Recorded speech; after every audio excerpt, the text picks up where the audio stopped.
Captain Mark Reynolds stared at the endless black outside his viewport. The stars twinkled like distant jewels. His ship, the Prospector, hummed softly around him. The mining vessel was old but reliable, just like him. "Captain, sensor check complete." "All systems normal," said Jane Miller from her station. Her fingers moved quickly over the control panel. Mark nodded. "Good. Let's start the mining sequence in Sector 5. The Prospector had been in the Epsilon Belt for 3 days now. The asteroid belt was rich with minerals and metals that Earth colonies needed. It was far from exciting work, but it paid well. "Tom, how are the engines holding up?" Mark called to his engineer.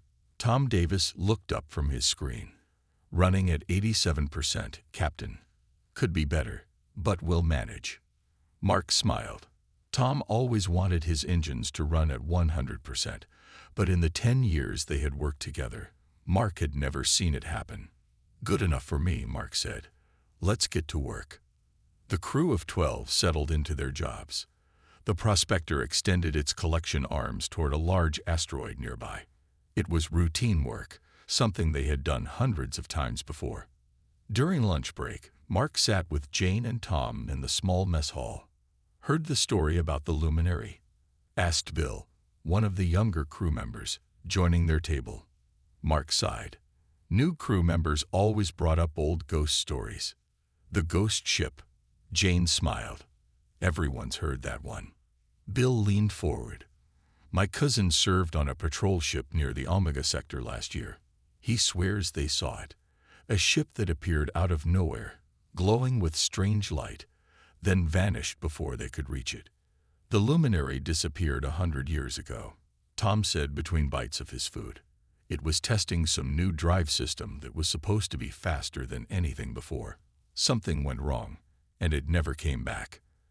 And now it haunts the edges of space," Bill added with wide eyes. "Appearing and disappearing, its crew trapped forever." Mark shook his head. "It's just a story spacers tell to pass time. No different than old sailors talking about sea monsters." "But what if—" Bill started. "That's enough." Mark cut him off. "We have work to do after break. Save the ghost stories for tonight." Bill looked disappointed, but nodded. Mark felt a little bad for shutting down the young man's excitement, but ghost stories made crews nervous. Nervous crews made mistakes. 3 hours later, Jane called out from her station. "Captain, I'm picking up something strange." Mark walked over to her. "What is it?" "An energy reading. Very faint, at the edge of our sensor range." She pointed to a blip on her screen. "It's not matching any known ship signature in our database. Probably sensor interference from the asteroid belt," Mark said. "Run a diagnostic." Jane nodded and ran the check. "Systems all green, Captain. The reading is still there." Tom joined them. "Could be a small ship with damaged engines. Want me to boost our sensor range?" Mark thought for a moment. "Do it. If someone's in trouble out there, we should know." Tom went to work adjusting their sensor array. The blip on the screen became slightly clearer. "Still can't identify it," Jane said. "But it's definitely artificial. Not an asteroid or natural phenomenon." "Any distress signals?" Mark asked. Jane shook her head. "Nothing on standard. Wait." She adjusted something on her console. "I'm picking up a signal, but it's using very old frequencies.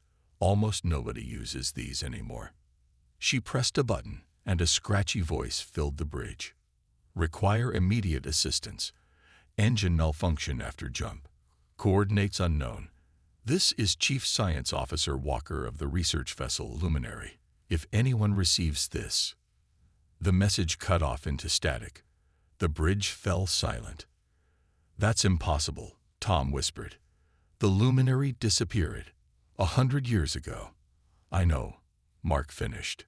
He felt a chill despite the bridge's regulated temperature. "Play it again."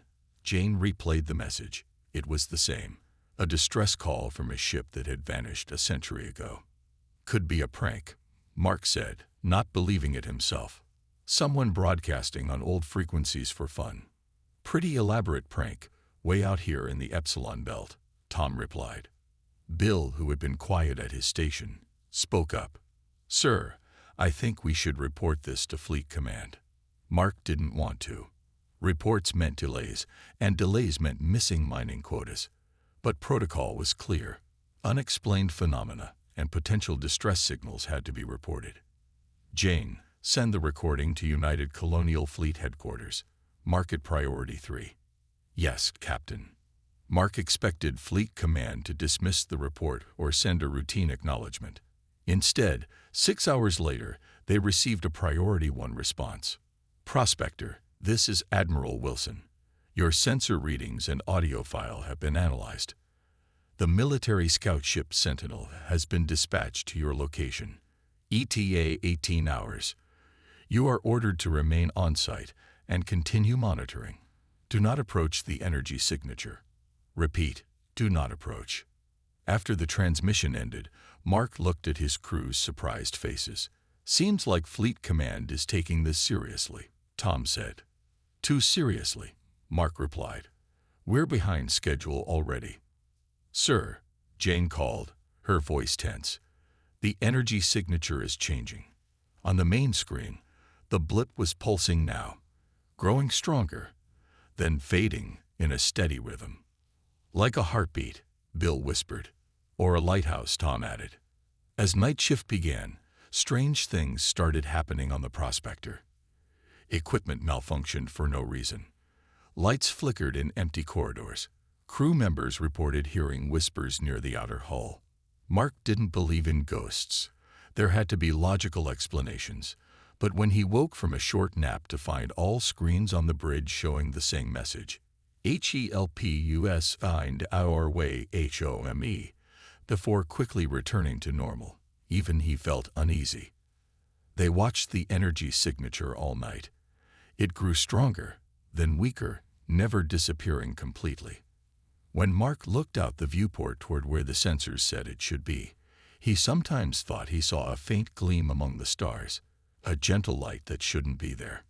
Captain, Jane called softly in the quiet of the night shift. The Sentinel just dropped out of FTL. They'll reach us in 20 minutes. Mark nodded, relieved. Soon, this would be someone else's problem. But deep down, he knew that wasn't true. The legend of the ghost ship had followed him his entire career. And now, it seemed the legend had found him.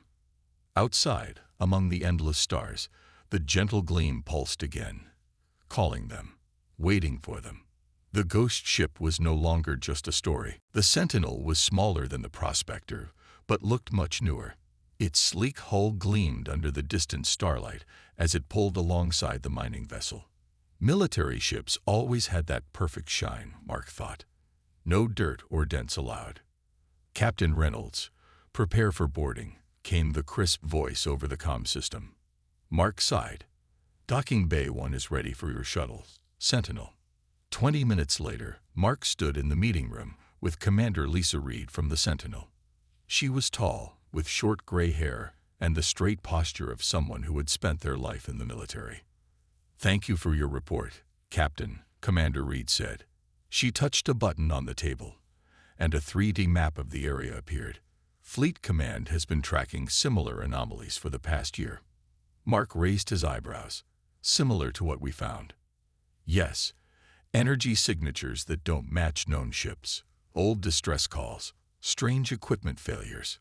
She looked directly at Mark. Fleet Command is taking the legend of the Luminary seriously now. Tom, who sat next to Mark, leaned forward. You mean the ghost ship is real? Commander Reed's face remained neutral. We don't know what it is, but sightings have increased in the last year. That's why I'm here. She pressed another button, and the map zoomed out. We need to set up a sensor perimeter around this area. If the phenomenon appears again, we want to track it properly. Mark frowned. How long will this take? We have mining quotas to meet. Your orders have been updated, Captain, Commander Reed said. The Prospector will assist the Sentinel until this investigation is complete. Your company has been informed. Mark wanted to argue, but knew it would be useless. When Fleet Command gave orders, Everyone followed them. "Fine," he said. "What do you need from us?"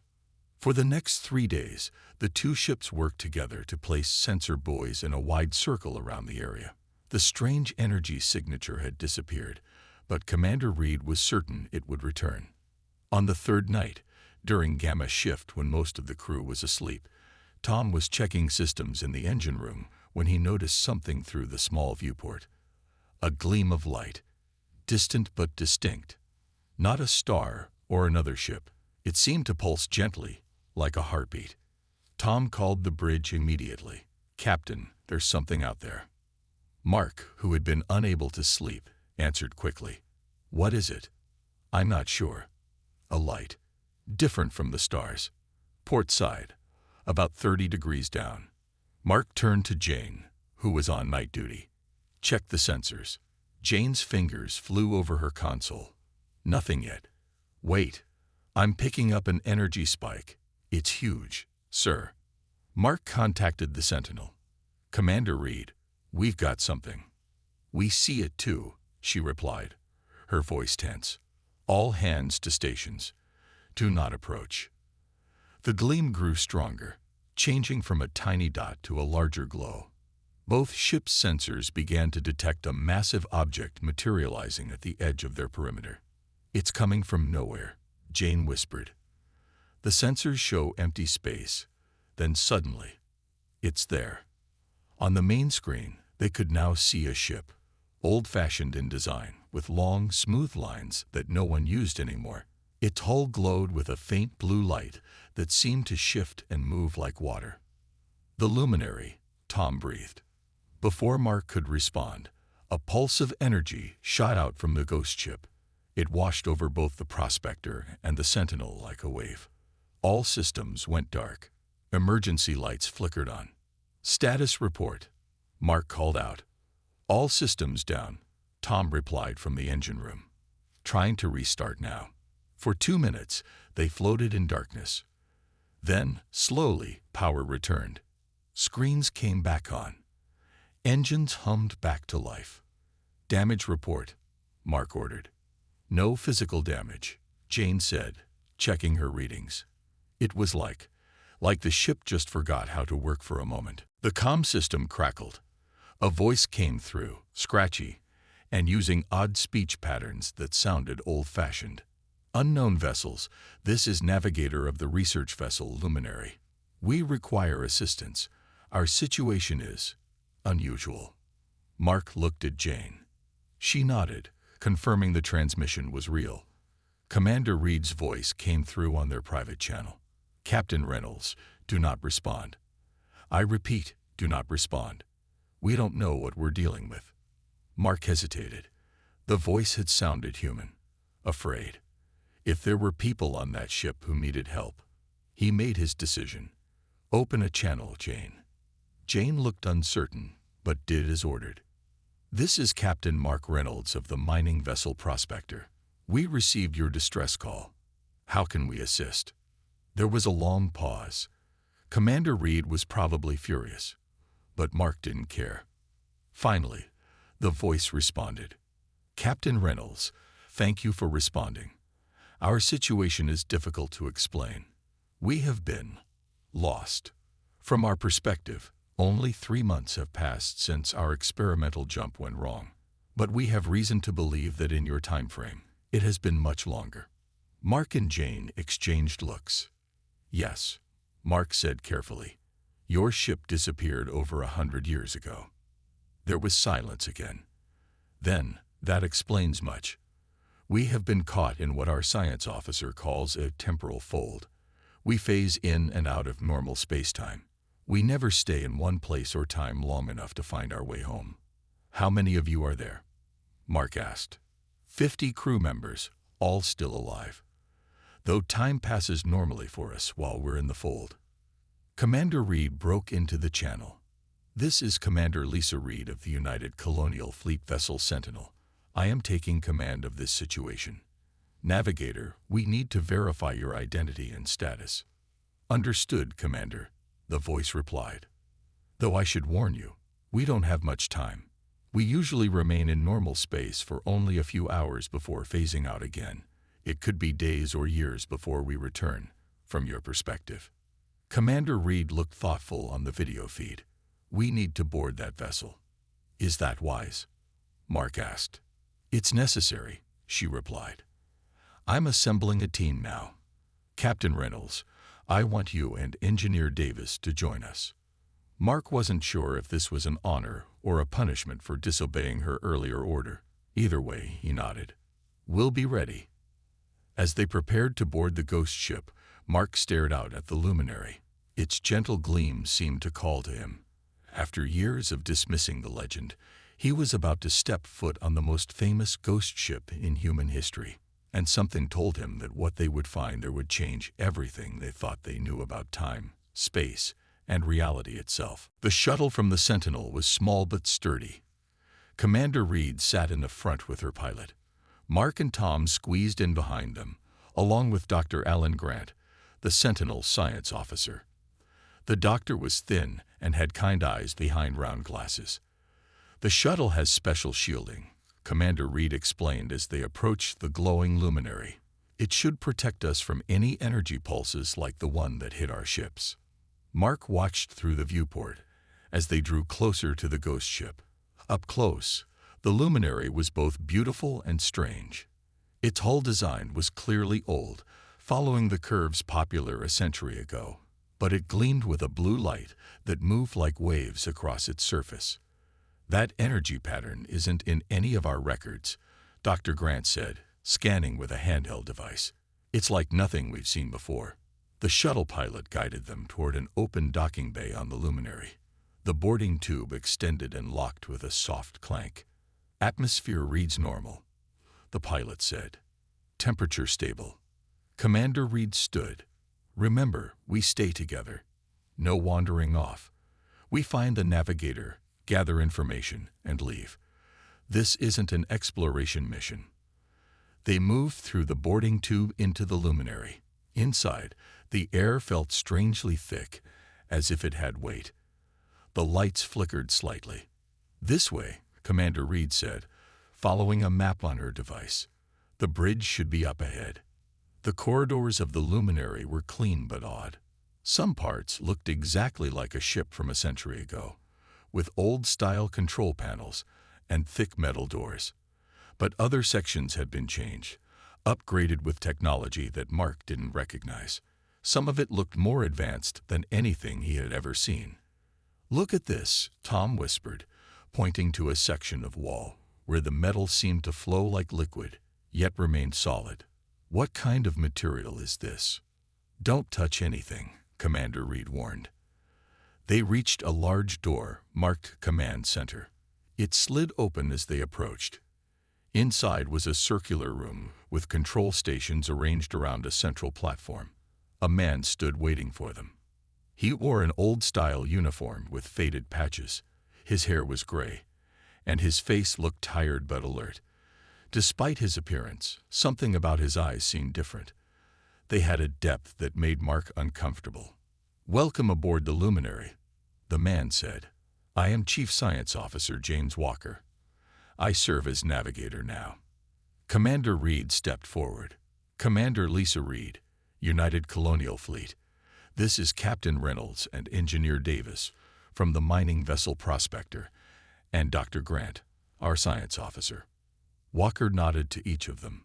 "You must have many questions." "More than a few," Mark said. "You said you've been trapped in a temporal fold."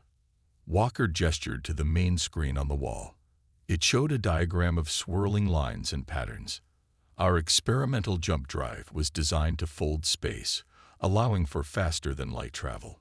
Instead, it folded time."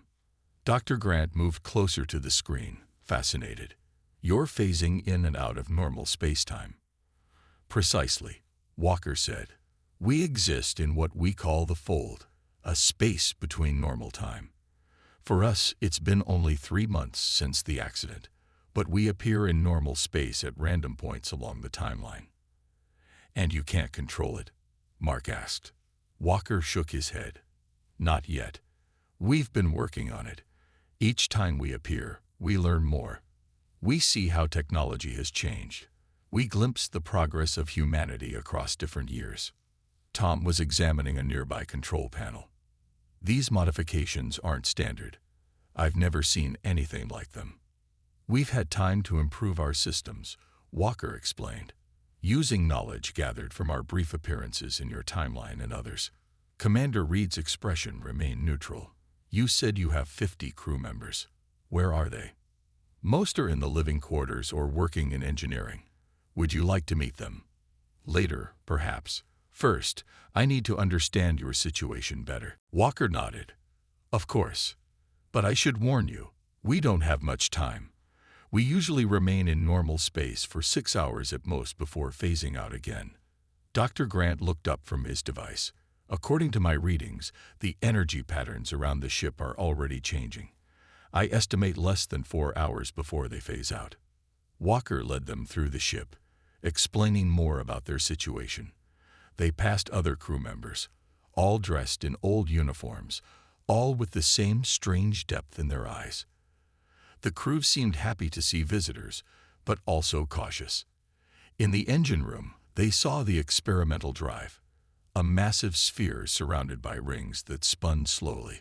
The light it gave off was the same blue glow they had seen on the hull.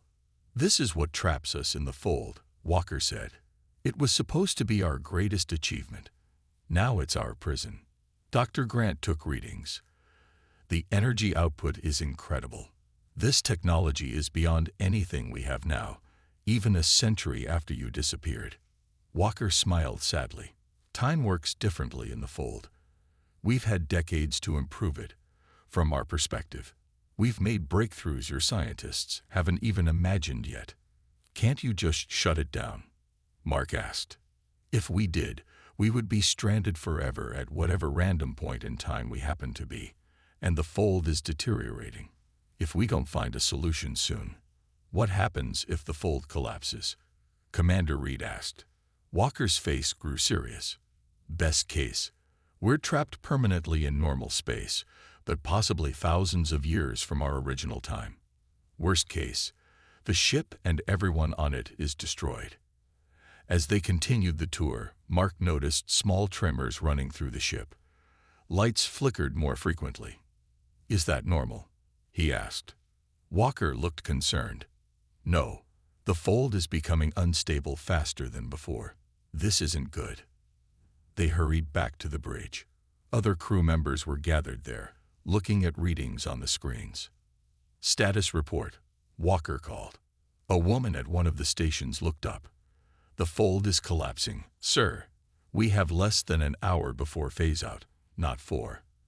And the readings suggest this might be our last phase, if we don't find a way to stabilize. She didn't finish, but everyone understood. This might be the last appearance of the ghost ship. The next time they phased out, they might never return. Mark looked at Tom, then at Commander Reed. We need to help them. Commander Reed hesitated. This is beyond our capabilities. We should return to our ships and call for proper support.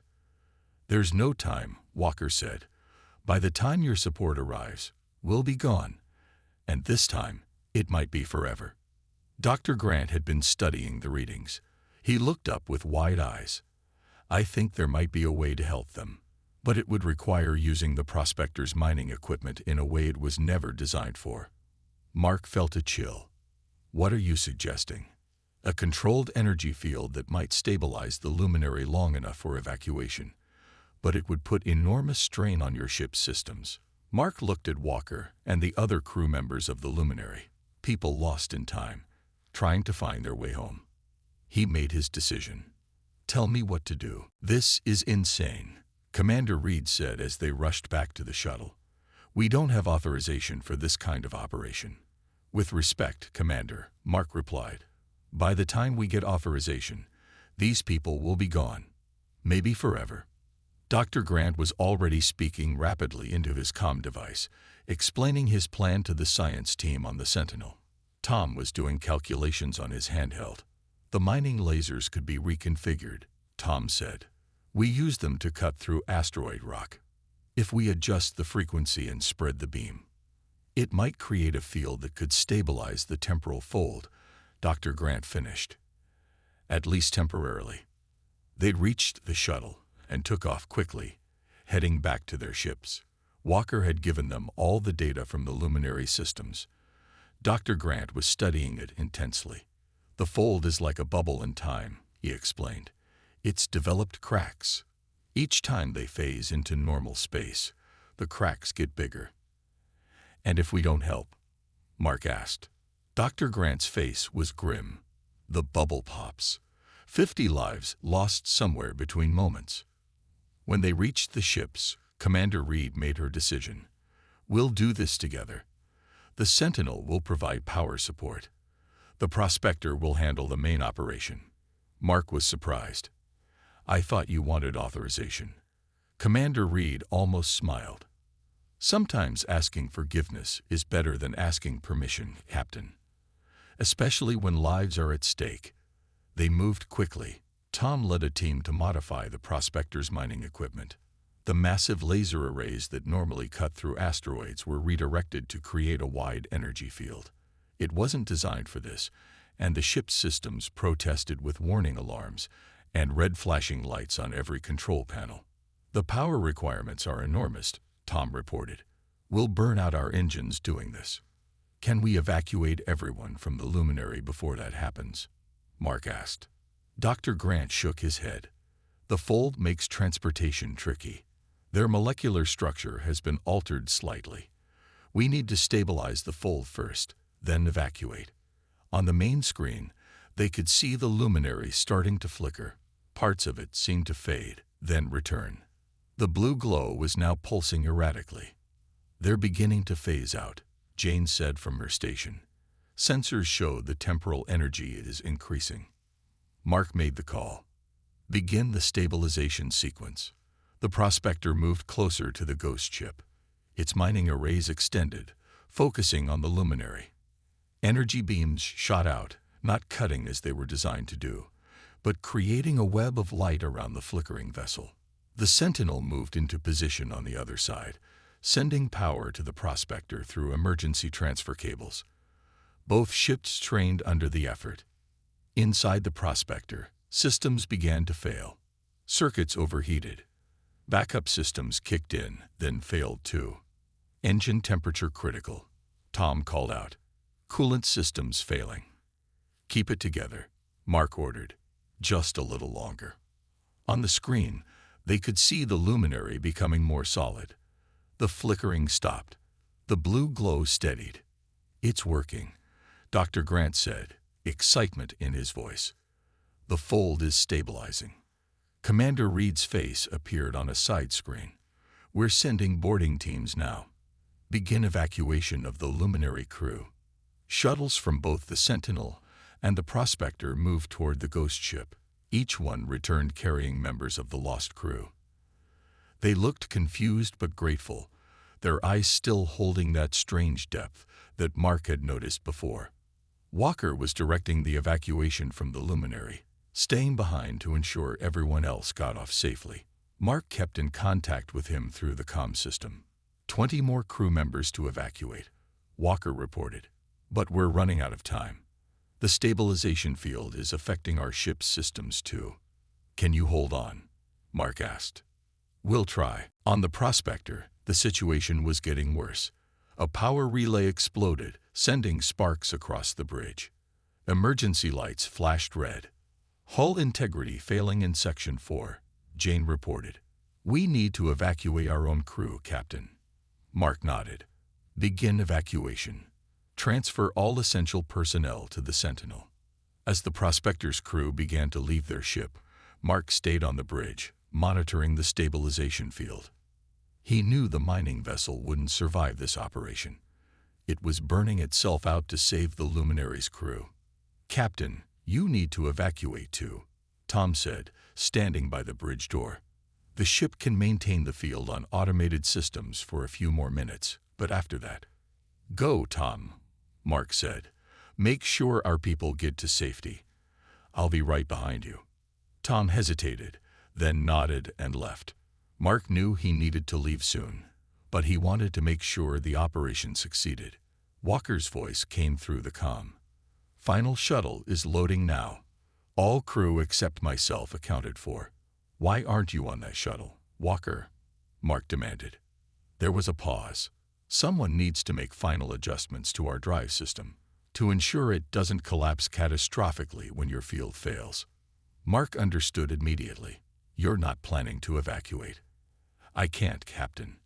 My body has been in the fold too long. Dr. Grant's readings would have shown that. The molecular changes are too extensive in those of us who've been here from the beginning. I might not survive in normal spacetime." Mark felt a chill. Walker was sacrificing himself to save his crew.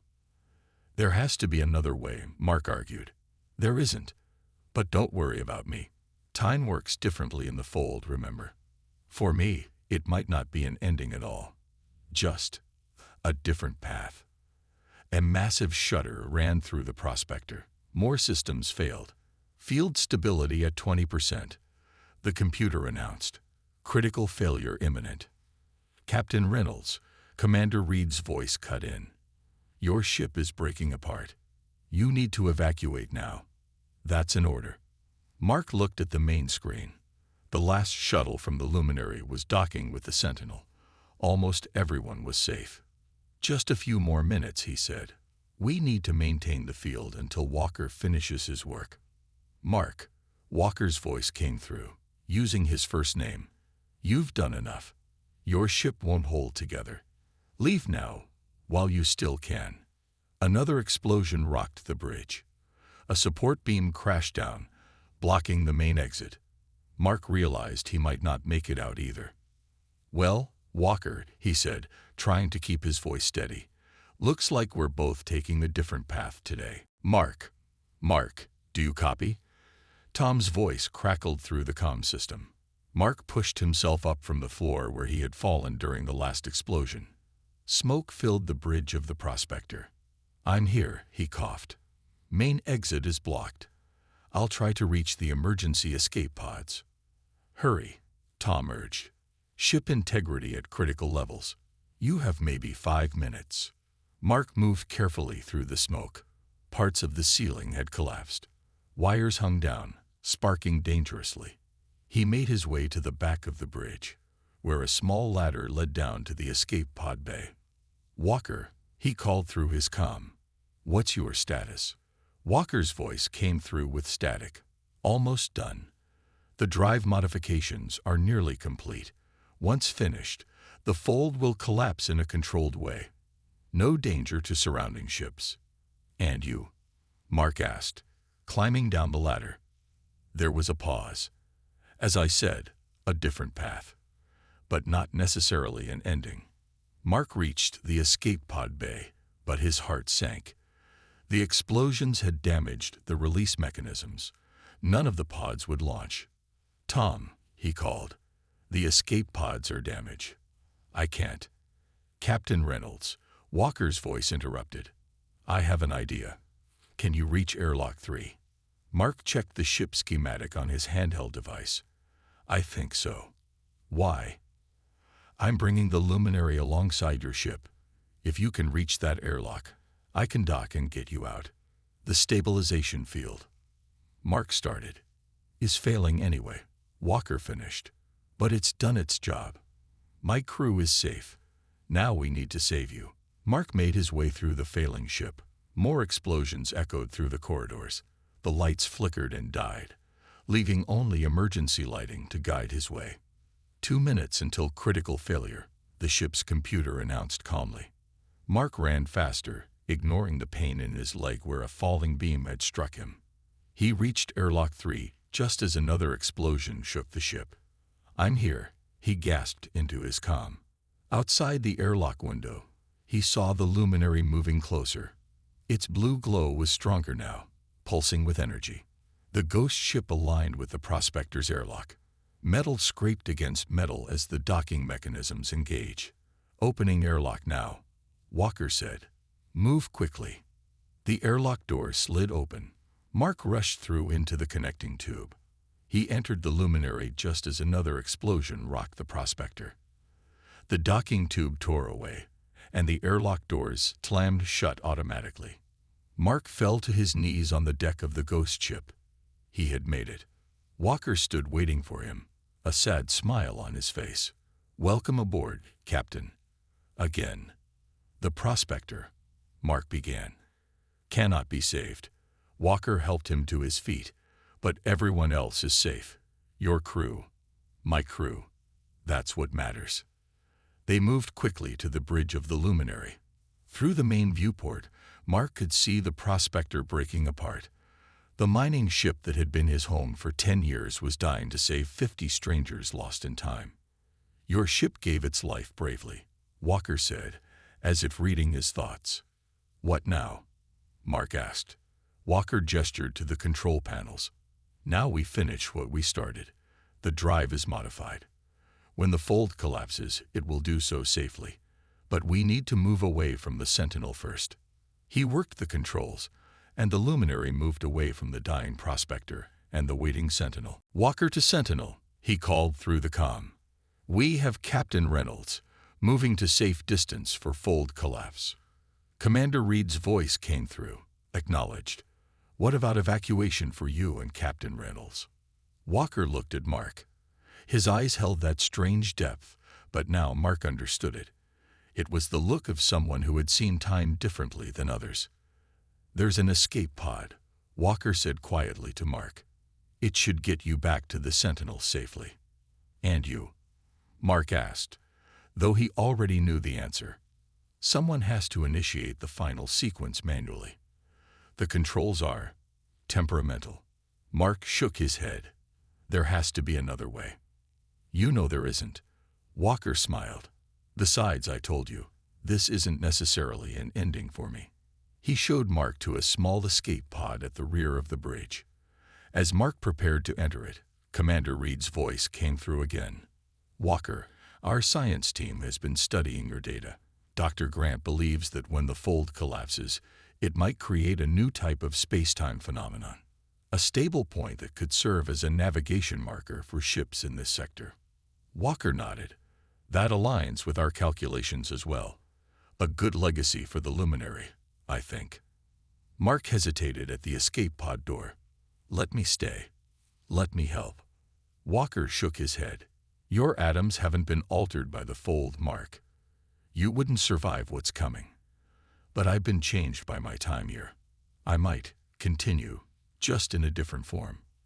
The ship shuddered. The blue glow brightened. "Fold collapse beginning," Walker said. "You need to go now." Mark knew he was right. He extended his hand. "It was an honor, Navigator." Walker took it. "The honor was mine, Captain." Mark entered the escape pod. The doors sealed behind him. Through the small window, he could see Walker return to the control station. The pod launched, shooting away from the Luminary toward the waiting Sentinel. As Mark watched, the ghost ship began to glow brighter. The blue light enveloped it completely. The Luminary seemed to stretch, then compress, then expand outward in a flash of brilliant light. When the light faded, the ship was gone. In its place was a small, gently gleaming point of light that didn't move like the stars around it. The escape pod docked with the Sentinel. Tom and Jane were waiting for Mark as he emerged. They hugged him tightly. "We thought we'd lost you," Jane said. Mark looked out the viewport at the gleaming point where the Luminary had been. "I think we all found something instead." 5 years later, Captain Mark Reynolds stood on the bridge of his new ship, the Explorer. The gleaming point that had once been the Luminary had become known as Walker's Beacon. Ships found that passing near it helped calculate more efficient jump routes through space. Sometimes, when ships were in trouble near the beacon, their crews reported seeing a gentle gleam approaching to guide them to safety before vanishing again. Mark had seen it himself, once, when an engine failure had left the Explorer drifting. A blue light had appeared on their sensors, guiding them toward the nearest repair station. As they had followed it, Mark had heard a familiar voice over the comm system, speaking just 3 words. "Different path, Captain." The ghost ship was no longer just a legend. It had become something more, a guardian, a guide, an echo of light from a crew that had been lost in time but had found a new way to come home. And somewhere between moments, navigator James Walker watched over the stars, guiding lost ships just as he had once hoped someone would guide his own.